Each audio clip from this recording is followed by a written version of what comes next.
Hi and welcome to Article Critiquing. Today we're looking at a video called Stop Wasting Money on This Useless Filmmaking Gear. So let's see what this guy has to give us. When you start the videos, he tells us it's called. I'm going to get into 6 items that are a complete waste of your time and cash. So yeah, let's get into what this is. I don't know why it's already got 2 main titles, but here goes. But the only thing worse than spending a ton of money on gear is spending money on gear that doesn't last. Okay, so now it's gear that doesn't last. First it was useless gear, now it's gear that's a waste of time and cash. And then now it's gear that won't last. Let's go on. I've made a lot of good buying decisions, but I've also made more questionable choices than I'd like to admit. Okay, I'm going to be not so nice here. I would say questionable choices, more like stupid purchase and decisions. It's not questionable. We'll get into why, but let's go on with his explanation. This video isn't about me telling you that you need to have the very best gear out there, actually quite the opposite. So it's him telling us to get the worst gear out there, because otherwise he's starting to sound like an idiot that does not really know how words work. I'm sorry to be mean there, but I hate when you misuse words. I literally hate it. But there are a few areas where investing in the wrong things is basically like lighting your money on fire. Okay, not gonna interrupt him constantly, but yes, there might be some, but that's not what he's talking about here. The thing is, actually, if you want a good example of something that's almost as bad as lighting your money on fire, so this video he's promoting audio, and it's not because of anything against audio or anything. It's when you got these online things where you have to pay monthly to be able to use it. Then if you don't make videos, or you don't make videos you put on social media, so you need to purchase it to have the rights to do it, then it's literally like setting your money on fire because it's just gone. Although if you set your money on fire, you get a little bit of heat out of it, so that's even worse than setting your money on fire, actually. But let's go on with his stuff. So let me start you off with a story about one of the dumbest ways I've ever tried to save money on gear. Years ago, when I bought my first cinema camera, I maxed out my budget on the body, a few lenses, and the best shotgun mic I could afford. Okay, a few things right there. So it tells us not to spend all of our money, but he spent all his budget. And also, he points and at his shirt and says that it's a weird forest reflection on his ND filter. And okay, technically, that's not really correct because he's got this on pretty much behind him almost, and then the ND filter doesn't make weird forest reflections. It's the sun that makes reflections in it or in something. I like when people are going to talk to you about equipment, how it works, starts out being stupid. But the thing is, he probably has light rays that more or less hit the lens, or at least he forgot to put the lens hood on or frame it properly. So that's not the ND filter, that's him making a bad choice and or decision. But let's go on. Then, almost as an afterthought, I threw in a few extra accessories like HDMI and XLR cables to connect my mics and monitors to the camera. A month or so after getting it all in the mail, I got my first major job, which was a series of interviews. I packed my kit feeling like a big-time pro and drove out to the first location and got it all set up and looking nice. The director then gave me the thumbs up and we started to roll, but about 10 minutes in, I started to hear a weird crackling sound through my headphones. Since everything was basically brand new, I figured it was just a monitoring issue or something with my headphones, so I just kept going. But after the shoot wrapped, I got an email from the client telling me that crackling sound was there the whole interview and the main shotgun track was essentially useless. Eventually, I figured out that the issue was actually with the super budget XLR cable I'd used to connect my boom mic to the camera, but by then it was way too late. Okay, a lot of issues with that. As he was saying, he was, I guess, new to it. So yeah, it's okay to make mistakes, but let's go with the obvious one. How cheap cables did he buy? Where did he get them from? Because if you buy any XLR cables or HDMI, that's not just the really, really cheapest crap. And I'm talking $1 to $5 per cable, even though I might have to throw in here that you can easily get an HDMI or an XLR cable for around $5. That's not shit, but it's probably short. He has to be more specific here. But there are a few more problems. Why did he never check the equipment before? That's definitely work 101. And at least make one sound check before starting. And also, no matter what you're doing, unless it's an explosion going on, you have to go and say, hey, we need to stop. I think there might be something wrong with the sound. You can continue in a second. I just need to check this. He should have done that when he heard issues. But yeah, it just seems like a not so smart decision he made here, and I don't know why. But again, it might be a rookie mistake because it's first shoot, but yeah. Second of all, what he means is you need good, not expensive, and when he says cheap, he means bad, because you can easily get a $1,000 cable and a $20 cable with virtually no quality difference. And that's actually one of my pet peeves, because people always go, but it has to be professional, and if it's under $500, it's not worth it. It's like, yes, it is. All you have to make sure is you don't buy the worst crap in the world. And also that there is definitely him, because if it's all new and he hasn't done it much before, then he probably hasn't secured the cable, so the cable might just be hanging straight off the boom mic instead of being held anywhere, which had put too much weight on it. As he said, it was about 10 minutes in. That makes the most likely issue too much weight, not cheap cables or anything, unless he had twisted the cable so much it broke, because that is the biggest problem with the cheaper cables. If you roll them up wrong or just bend them too hard, they are more prone to break than more expensive one, because again, maybe a bit higher quality parts in it, but we'll go on. I figured that since I'd bought a nice shotgun, I could save a bit on the cabling, but looking back, that's sort of like putting a $20 lens on an Alexa or cheap tires on an F1 car. It just doesn't make sense. Okay, so those analogies don't make sense, because what you want to go for there is, if what he's saying is true, he bought pretty much broken cables. So that would be like putting the cardboard tube from a toilet paper roll on the Alexa, or putting tinfoil on the F1 car and call aluminium rims. But no, I just think it was him being stupid. Since then, I've always invested in professional quality cables, whether they're for audio or video transmission, and I'd highly suggest you do the same thing. Okay, and here comes the issue where it gets kind of stupid, because he says invest in professional cables, and it's like, okay, when you get professional, in quotation, cables, that's usually when you buy it from a more high-end store. But we all know that if you walk into some big electronic store or some brick-and-mortar store, or take a site that specialize in photo equipment and video equipment, those cables you get there are gonna be straight up effing expensive compared to the exact same cable on Amazon or any other web store. And it's with everything there. They will sell you the really expensive memory cards as fast. Oh, look, they got all these certifications and stuff. And then you can go, yeah, but then again, if I buy something that costs less than a tenth of this, I'll get this almost same speed. I'll get all the same certifications. It will last as long. The only time you get problem is if you buy the really no-name brand crap, especially here's a 2 terabyte SD card that cost $5. That would be a bad idea. But let's go on. At best, cheap cables are a waste of money that are just going to end up in a landfill within a few months or maybe a year or something. At worst, they can ruin your shoot and make you look like an amateur. Okay, first of all, don't just throw out things because they aren't perfect. That's the worst thing you can do. That makes you wasteful and a fucking moron, an asshole.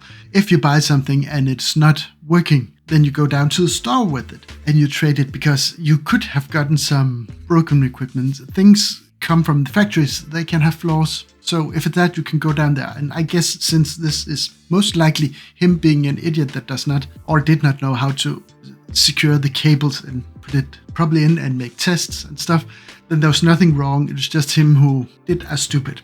So no, the cheap cables won't be a problem if you make sure they're good enough and if you test them before. Then always have some backup cables, because even expensive cables can break. But just to point out, the cable doesn't make you look like an amateur. You make you look like an amateur because you're doing stupid amateurish things. And I'm not saying he's stupid or an amateur, but it's a very bad example. Going, once I did something completely stupid and it was all my fault, so I blame the tool. Don't ever do that. The next piece of gear that is absolutely a waste of money in my opinion is another one that I got burned on personally. The only problem is that I only own one camera monitor. So I decided to try and save a bit of cash and go with a budget option from a company that I'm not gonna name just because I don't wanna throw shade on any specific manufacturer, but needless to say, it was a disaster. The number one thing I need from a monitor is reliable focus peaking, and I found out right away that this is something cheap monitors don't do well. The most important thing is focusing, and the budget option failed big time. For me, it was such a problem that I actually ditched it completely and just went with the tiny built-in screen on the back of the camera.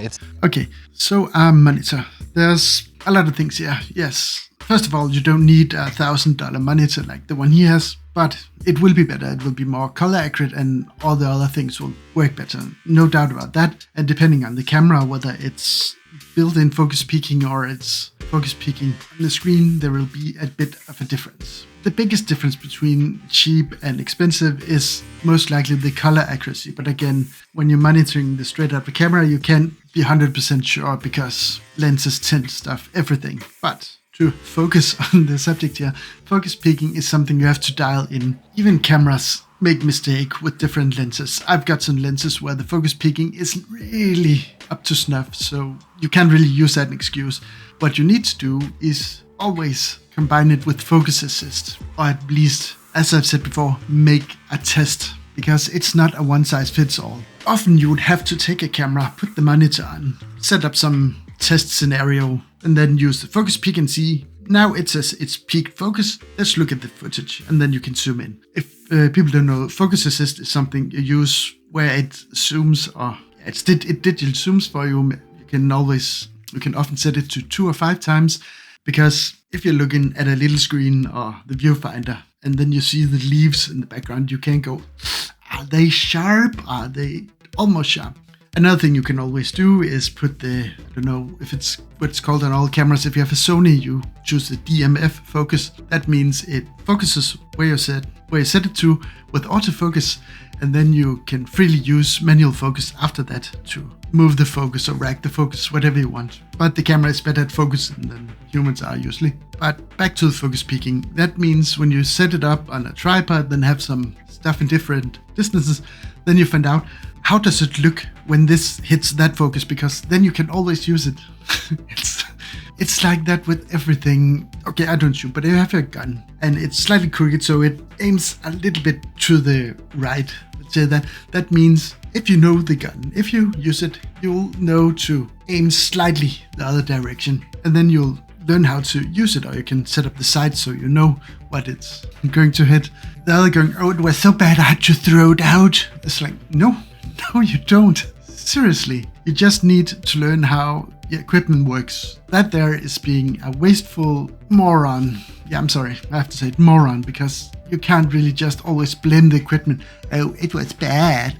Did you try to learn to use it? No, it was bad. Was it so bad it was unusable? No, I just didn't want to. Okay, then don't complain. And yeah, again, another thing he ditched and probably threw out, because I'm going to go with moron since he throws things out before he tries to fix it or do anything. The next thing you might want to save your money on, I'm going to add here because it's the kind of thing you might be tempted to pair with a cheap monitor, and those are off-brand batteries to power it. Batteries for camera gear can be insanely expensive. And we go with batteries. It's not wrong, you shouldn't buy the worst kind of batteries you can find, but a lot of recognizable name makes off-brand batteries, if we say so, because Sony had the, I think it's NP 550, something like that. That's a battery usually used for monitors and stuff. You can get them from Blackmagic, you can get them from Duracell, you can get them from a lot of places that's not Sony. But if he really means off-brand, he means shitty, crappy, unknown batteries, then yeah, don't do that. Buy something that's at least a known off-brand name, or else you're stupid. And the thing is, sometimes they have a higher charge, sometimes they have a lower charge. Sometimes they don't work quite as well as real battery, but the price difference is 50% or more, and you still get a good brand and a solid battery, works. Yeah, you can do it. That's a problem when Nikon at one time tried to combat this by making batteries that did not have their chip, or which the camera didn't recognize as original. Then they didn't last as long. It gimped those batteries. So that wasn't even the battery's fault. That was just a company wanting to earn more money by being assholes. But yeah, think this stuff. When it comes to cheap pieces of gear that are a total waste of your money, one of the worst offenders for me isn't just useless, it can actually ruin your footage. When I switched over from photo to video, there were a lot of that I didn't really understand, like why variable ND filters were so essential to video shooting. He's a photographer and he didn't know about ND filters. Okay, I'm guessing he didn't know much about photography then. So when everyone told me to get one for my DSLR kit, I was shocked by the price tag, and I thought there was no way I was going to spend hundreds of dollars on a filter. In stills, I pretty much never needed filters, so I just bought the cheapest one I could find on Amazon and thought it would work. Okay, now we're going with the moron thinking. I bought the cheapest one on Amazon. If you go with Amazon Basics, you get a pretty cheap filter that's not amazing or anything, but for the price, it is pretty amazing. And I'm not trying to sell them here. I'm just saying what he has to do is go for the even cheaper ones, which already here is going to be kind of stupid. And yes, that would undoubtedly be bad. But yeah. Let's see what he has to tell us more. Cheap filters do really horrible things to your image, like adding strange color tints or even like that big X pattern of contrast right through the picture. Oh my God, now he has to stop. Okay, so to explain what Moran Boy here is saying is you have a variable ND filter. That means you can change it. Normally they have on the side, it has minimum and maximum, which is minimum blockage of the sun and maximum blockage of the sun. And the way it does it is it has two filters you cross and then make it darker and darker. So the cross he's talking about there is when you go beyond where it says from here to here, because you roll around and they keep making the same kind of dance. So yeah, that's when you hit the edge where you shouldn't be doing. That's like complaining your car has a problem. If you go up to gear, go to fifth gear, and then go to the racing gear with the R, and then your car brakes instead of going like a race car, and you don't know why. Yeah, that's kind of what he's doing right there. Not that he's breaking anything. But let's go with the strange color tints. You can't really do it. It's like sunglasses for your camera, literally.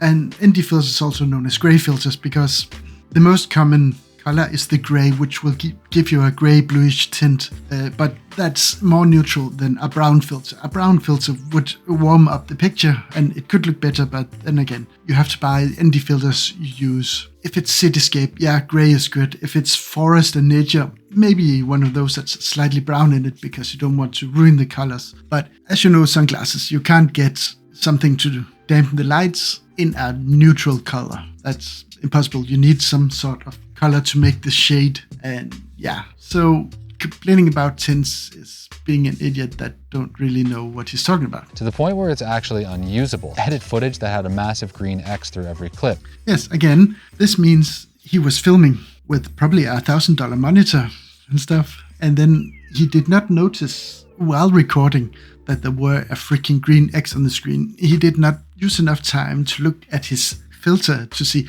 hey, what am I doing? I'm out of the area I can use. I must be a moron because I keep using things wrong.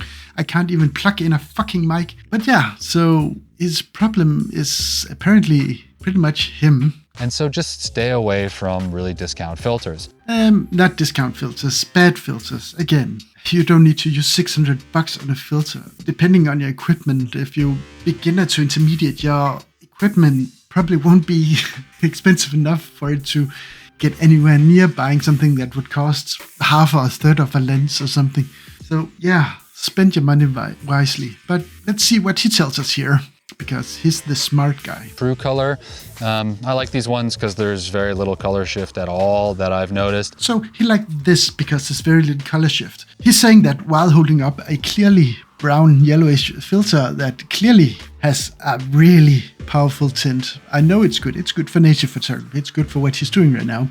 But again, this means he's an idiot who does not know what he's doing. He's sitting there, literally, colored filter in his hand says, "It leaves no tint." It's like, are you sure? Are you a complete moron? And I'm sorry. I'm going to go on because I'm going to get mad at him at some point for being this stupid. So skip those super cheap stands that come in sets of 2 for like $35 on Amazon because they'll either break. Okay, a really short one about light stands, which makes no sense because he only tells you don't buy cheap flimsy stuff that breaks and don't get the heavy one you can't carry with you. So yeah, that was less than helpful, less than unhelpful. And then they'll end up in the dump in 6 months. What's with him and throwing things in the dump? Okay, if something breaks within 6 months or immediately, then there's something wrong. Then you return it. you get your money back and just don't throw things out this easily. Oh yeah, I might warn you, now we're going to get into hard drives. It's gonna get stupid. All right, the next thing I want to touch on isn't about an external tool used to achieve a specific effect. It's all about what you do with that footage once it's captured. That your laptop is starting to fill up, so you start looking around on Amazon and find a 1 terabyte SSD drive for $39.99 or something crazy like that. The last piece of advice I'm going to give for today is to please, please, please not buy it. In the digital age, hard drives are often the only place your footage, i.e. your life's work as a filmmaker, exists. And even though storage is getting cheaper and cheaper, when it comes to your archives, you do not want to go cheap. Yeah, and now you think, oh, wait a second, that's not fair. You probably just found some cheap hard drives. No, Kingston, Crucial, and all the others are the known brand names. It's not the unknown hard drives.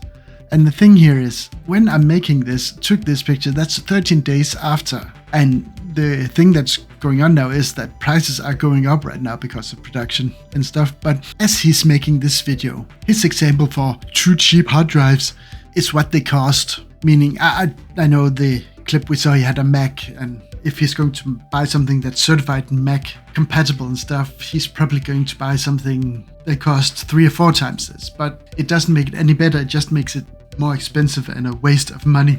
That really is his biggest problem here. He doesn't know shit. He buys I only buy the thing that costs over 1,000 to make sure it's good. And that's not a way to live. But let's go on. Last month, there were a ton of articles out there that exposed the ridiculous failure numbers on the SanDisk Extreme Pro SSDs, which were and probably still are one of the more popular drives out there. And if a drive from a major manufacturer fails, then you can only imagine the risk you're taking with a no-name brand. I get it, hard drives are expensive. It's like buying a nice car and then putting a battery in it from Dollarama. Okay, so yeah. With that's something that happens. Like all the others, like I mentioned before, you can easily buy a completely new TV or camera or light stand or computer, anything, and then it breaks within a day or 2 or doesn't really work to begin with because it's made in a factory and you might get a bad SKU of something. So at some point there will come this. It has come a lot of times before, be it with hard drives or stuff. Even Apple had a series of Pro Macs that had bad welding, which caused them to fail rather quickly, and they said no, our welding is perfect and stuff, and long story short, they ended up having to refund everybody. But it happens to everyone. IBM stopped making hard drives for a while because they had a hard drive, I think it had 48% failure rate within the first year or something, and that's amazingly bad. But it's accidental. It's something you can't predict. It's not something they do on purpose. It's also to stop the cycle of consumption and pollution that comes from buying cheap electronics and then just throwing them away to buy more cheap stuff. Funny he should mention that, because it seems like he throws everything out that he don't know how to operate or things does not work perfectly. But yeah, this is just a really stupid video with and I'm sorry to be saying this, with a really stupid guy who doesn't know what he's talking about, and he hasn't made questionable decisions. He's just an idiot that does not know how things work, and then he made some extra flaws and problems. But the biggest problem is he goes, oh, I'll just throw that out. And if we're gonna look at this article in a whole, he never answered the questions. There was nothing stop wasting money on. It's just like, don't buy broken stuff. It's like, yeah, people don't do that already. And yeah, so yeah, I'm sorry. That's a dumb, stupid video with an idiot, or sorry, moron who makes so many wrong things in this. Listen, guy, dude, it's nothing personal, but you're the one that's sitting here saying stupid things. You should have at least done some research on this. Seriously, you end your video with, don't buy 1 terabyte hard drive for $40 because it's crap. And it's like, no, that's the literal price right now. It's what they cost. Can you see why you might come off as a moron if you go, oh no, if you buy it at that price, that's too cheap. That's what it costs. But it's too cheap? That's not an argument. It's good names. They work. Just, my God. Check some facts. Well, that was this article critiquing. Remember, don't listen to the paid parrots, and yeah, don't necessarily listen to YouTubers, because this guy might be making videos and doing this stuff, but apparently he might not be any good at any of this stuff he's talking about. So yeah.